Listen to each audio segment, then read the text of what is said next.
tempayan. Tempayan itu seperti tempat makan yang besar. Biasanya orang bisa makan 20-30 orang. Tempayan besar, mungkin bisa sebesar 1/4 masjid ini. Yang putihnya lebih putih dari susu, lebih lembut daripada buih, dan lebih manis daripada madu. Kita biar keliling di muka bumi nggak akan temukan ada kurma seperti itu. Makanan mereka luar biasa. Buah-buahnya akan didekatkan. Setiap kali mereka mau, maka mereka tidak usah ulurkan tangannya. Pohon buahnya mendekat. Kalau dia berdiri mendekat dengan tangannya. Kalau dia duduk mendekat dengan tangannya. Kalau dia baring mendekat ke dadanya. Dan itu akan ada bahasan insya Allah nanti malam tentang masalah surga. Luar biasa makanan mereka. Setiap kali petik buah, keluar buah yang baru. Banyak kenikmatan yang luar biasa di surga. Minuman mereka disebutkan dalam surah Muhammad ada 4 jenis lautan di surga. Ada lautan dari susu yang tidak akan pernah berubah. Kita tahu kalau susu diletakkan berapa jam, apalagi kalau sudah 1 hari sudah basi.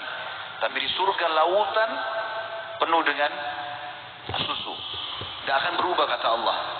Kemudian ada madu yang telah tersaring. Kemudian ada khamar yang tidak memabukkan. Ya, tidak ada lagi memabukkan. Tapi dari minuman anggur yang nyaman. Serta ada air tawar yang manis. Dari situlah menyebar ke saluran-saluran air dan minuman ahli surga. Mereka kalau minum, cangkirnya datang sendiri. Ada pelayan-pelayannya. Bahkan kata Nabi SAW, ahli surga yang paling rendah derajatnya, itu pelayannya 10.000 orang. Paling rendah. Kalau masjid ini Masya Allah yang hadir misalnya 10.000 orang, berarti sebanyak kita ini. Jumlah pelayan orang paling rendah di surga. Dan setiap pelayan itu kata Nabi SAW akan membawa masing-masing pelayan 2 nampan. Di kanan kirinya. 1 nampan dari emas, 1 nampan dari perak. Penuh dengan segala macam makan-makanan. Dan ahli surga tidak akan kenyang. Dan tidak akan lapar. Mereka makan karena menikmatinya. Kita kalau lagi tidak lapar, tidak kenyang, kita punya pilihan. Mau makan apa Pak, Ibu? Oh saya mau makan yang gurih. Saya mau makan yang manis. Dia punya pilihan. Tapi kalau lapar, targetnya habisin makanan. Beda. Maka di surga orang makan bukan karena lapar, bukan juga berhenti karena kenyang. Enggak ada kenyangnya. Maka kata Nabi SAW, dia akan makan dari semua nampan itu. 10.000 pelayan bawa 2 nampan. Berarti 20.000 nampan. Dia akan makan dari awal sampai akhir, semuanya dia rasakan kenikmatannya sama. Kita biasanya kalau makan yang awal enak. Lama-lama kalau sudah kenyang jadi sudah tidak nyaman. Atau kurang.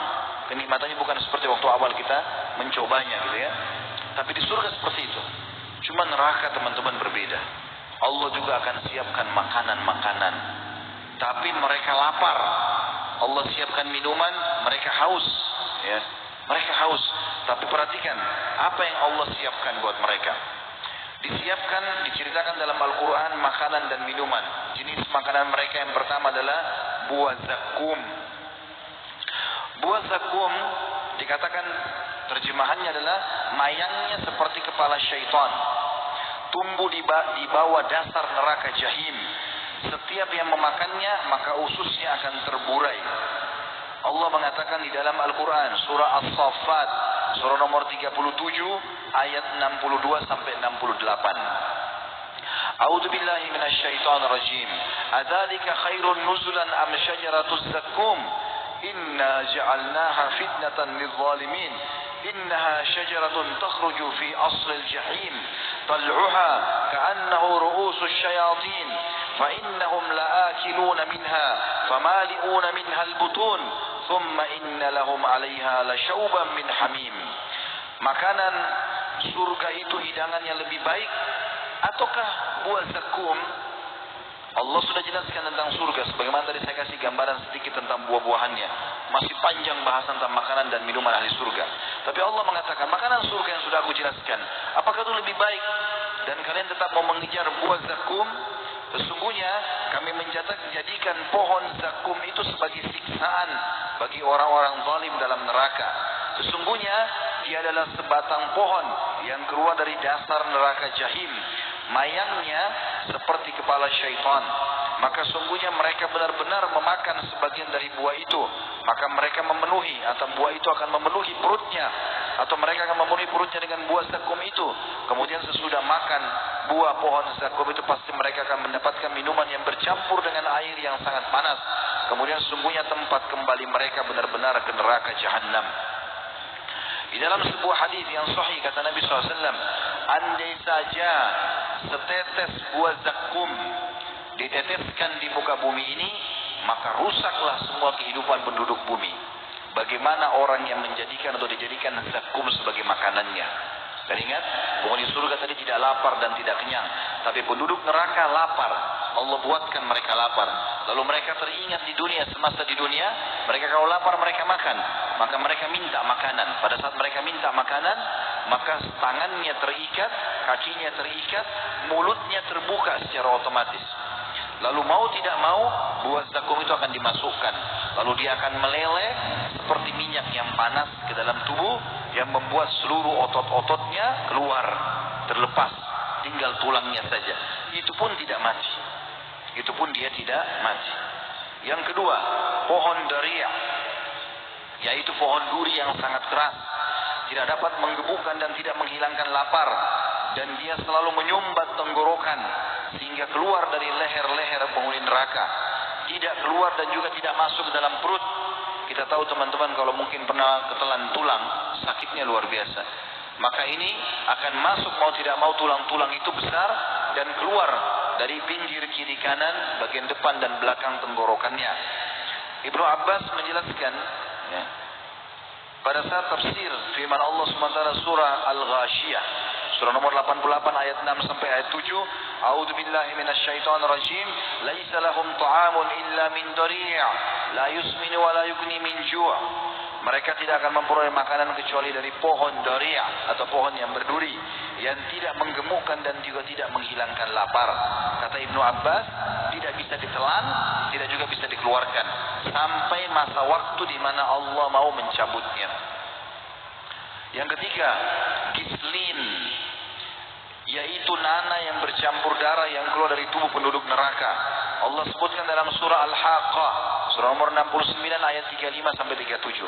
A'udzu billahi minasyaitonir rajim. Falaysa lahul yawma hahuna hamim wala ta'amun illa min gislin la ya'kuluhu illa al-khati'un. Maka tidak ada seorang teman pun bagi mereka pada hari ini, maksudnya di hari kiamat. Tidak ada penolongnya. Tidak pula makanan sedikit pun bagi mereka kecuali dari darah dan nanah atau gislin. Tidak ada yang memakannya kecuali orang-orang yang berdosa. Kita tahu teman-teman kalau keluar nanah baunya tidak enak. Ya. Tentu juga kalau bau sudah tidak enak, umumnya adalah rasanya pun pahit dan tidak nyaman. Itu melihatnya saya sudah jijik. Bagaimana dengan orang yang dijadikan sebagai makanan dan minumannya? Yang keempat, al-hamim, yaitu air yang sangat panas mendidih yang akan disuguhkan dengan besi panas yang ujungnya dibengkokkan. Allah menyebutkan dalam surah An-Naba, surah nomor 78 ayat 24 sampai 26. A'udzu billahi minasyaitonir rajim. La yadzuquna fiha bardan wala syaraba illa hamiman wa ghassaqa jazaa'an wifaqa. Mereka tidak akan merasakan kesejukan di dalam neraka dan tidak pula mendapat minuman selain air yang mendidih dan nanah yang mendidih sebagai pembalasan yang setimpal.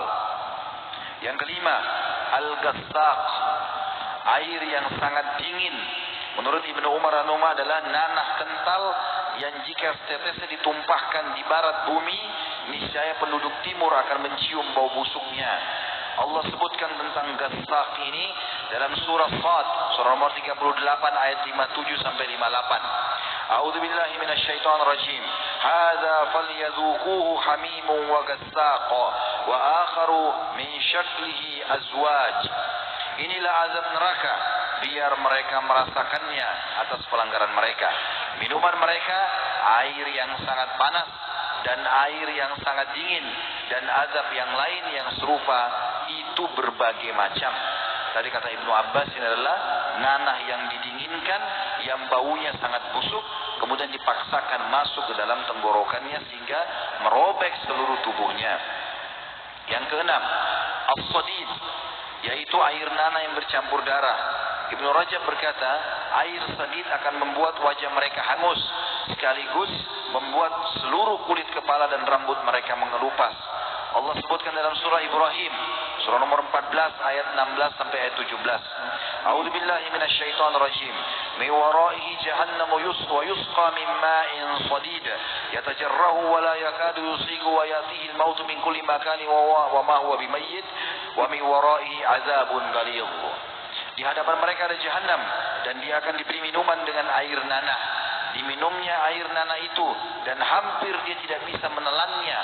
Makna tafsirnya karena banyaknya dituangkan air nanah sampai perutnya penuh dan sampai keluar dari tenggorokannya terus saja dituangkan sehingga memaksa dia harus menelannya. Dan datanglah bahaya maut, dia merasakan seperti dia akan mati. Tapi dari seluruh penjuru, tapi dia tidak juga mati. Dan di hadapannya masih ada azab yang berat. Yang ketujuh, muhul, air muhul, yaitu endapan minyak yang berwarna hitam yang mendidih. Allah berfirman dalam surah Dukhan, surah nomor 44 ayat 45 sampai 46. A'udzu billahi minasyaitonir rajim. Kal muhli yagli fil butun kagallil hamim. Kotoran minyak yang mendidih dalam perut seperti mendidihnya air yang sangat panas. Juga dalam surah Al-Kahfi surah nomor 18 ayat 29 Allah berfirman, A'udzu billahi minasyaitonir rajim wa qulil haqqu min rabbikum wa man syaa'a falyu'min wa man syaa'a falyakfur inna a'tadna lidh-dhalimina naran ahata bihim suradikuha wa in yastaghithu yughathu bima'in kalmuhli yashwil wujuh bi'sasy syarabu wa sa'at murtafaqa. Katakanlah hai Muhammad, sampaikan kepada seluruh umat manusia, kebenaran itu datang dari Rabb-Mu. Maka barang siapa yang ingin beriman, silakan, hendaklah ia beriman. Siapa yang mau patuh mendengarkan lalu mengamalkan, silakan. Yang mau kafir, silakan. Ya Allah tidak paksakan. Sesungguhnya kami telah sediakan bagi orang-orang yang kafir dan zalim di neraka, yang gejolaknya mengepung mereka, dan jika mereka meminta minum, niscaya mereka akan diberi minum dari air seperti besi yang mendidih, yang menghanguskan muka mereka. Itulah minuman yang paling buruk dan tempat istirahat yang paling jelek.